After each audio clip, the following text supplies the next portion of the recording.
Hi, I'm Matthew Michaud, a Fish and Wildlife Officer in the City of Calgary.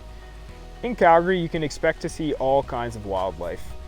Most often, you'll see things like mule deer, white-tailed deer, moose, coyotes, and bobcats, along with other smaller animals like your rabbits and hares, birds, gophers, squirrels.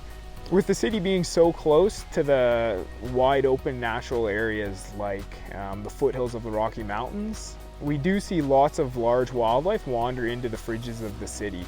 You can expect to see occasionally black bears, cougars, and grizzly bears on the outskirts of the city. Most of the time, these larger predators don't cause any issues and they just retreat back into the green space and we don't hear of them again, but occasionally these animals will move into the subdivision or more developed areas where it's not fit for them to be.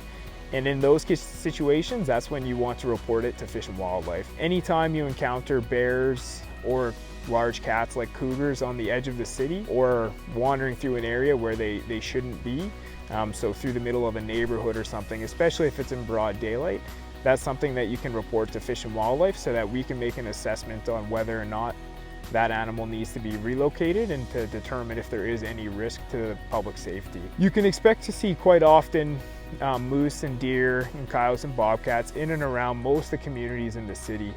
Seeing these animals in their natural environment, so in the parks and the green spaces, isn't something that needs to be reported to us because we are aware that they're in the majority of places in the city.